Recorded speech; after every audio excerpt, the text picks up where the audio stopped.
Islamic terrorists attacked a number of luxury hotels and Catholic churches in Sri Lanka, killing 290 people and injuring 500 more. Why did Hillary Clinton react to the Christchurch mosque massacre by specifically offering condolences to the Muslim community and calling out Islamophobia? Yet when it came to offering condolences to the scores of Catholics killed in Sri Lanka, she specifically avoided using the term Christians, instead calling them Easter worshippers. Why did Barack Obama react to the Christchurch mosque massacre by specifically offering condolences to the Muslim community? Yet when it came to offering condolences to the scores of Catholics killed in Sri Lanka, he specifically avoided using the term Christians, instead calling them Easter worshippers. Why does the media also routinely use the term Easter worshippers instead of Christians? Why is there such a reticence to use the C word? Why was CNN more miffed about Trump's tweet typo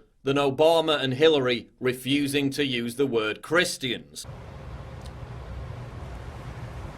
He left the tweet up for more than 20 minutes. Why does the most persecuted religious group in the world receive the least sympathy from world leaders and the media after each devastating attack? 105 Christian churches or buildings are attacked or burned every month. An average of 345 Christians are killed for faith-related reasons every single month. The Sri Lanka attacks killed nearly 6 times as many people as the Christchurch mosque massacre. And this isn't some kind of grisly competition. Both attacks were horrendous. But are we going to see world leaders donning crucifixes and making special speeches in support of the Christian community? Or will this entire story be forgotten about by the media and by much of the world within 48 hours? Will all those liberals who poured out their soul after the New Zealand mosque attack now change their flags in solidarity with Sri Lankan Christian community, hold fundraisers and condemn Islamists who carried out this attack? Why do some leftists, who collectively blame all white people or all conservatives after every anti-Muslim attack, choose not to denounce Islamic terror attacks, but when they occur,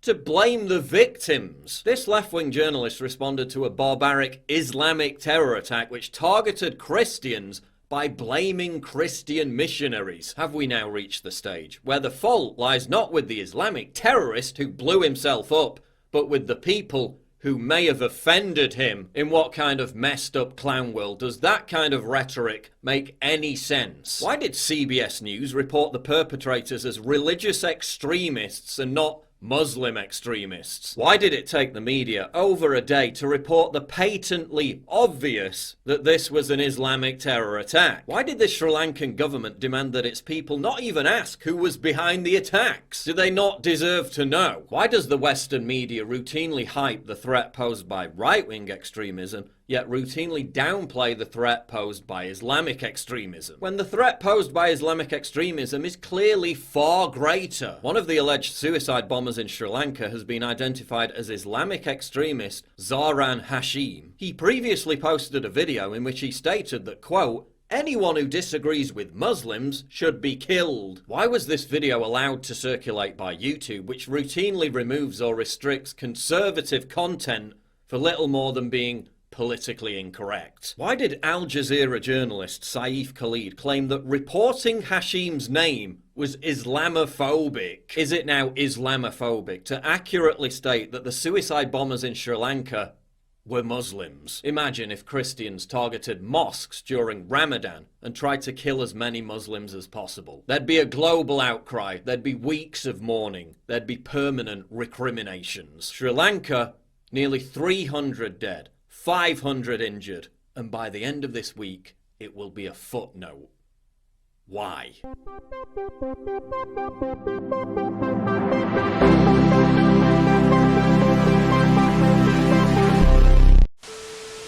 Olá pessoal, tudo bem? Aqui é o Tradutor, é graças a essas pessoas incríveis que eu posso estar trazendo conteúdo pra vocês. O Warlei, a Sandra, a Majestade, o Thiago, o Antônio, o Arthur, o Carlo, a Erika, o Rubens, o Caio, o Flavio, o Gustavo, o Vunho, a Spanish.vaz, o Eduardo, a Renata, o João, o Henrique, o Leonardo, a Iracema, o Eduardo Maluf, o Anderson, o Daniel, o Morandi, a Atena, o Berg, o Bruno, o Cesar, a Erika Santos, a Fabiana, a Fernanda, a Josiane, a Kátia, a Maria Margarete, o Warlei, a Sandra Paula, o William, a Cláudia, a Rogéria, o Dourado, o Marcelo, o Wesley e o grande Pablo. E é isso aí, pessoal. Não se esqueçam de deixar seu like, seu comentário e até mais.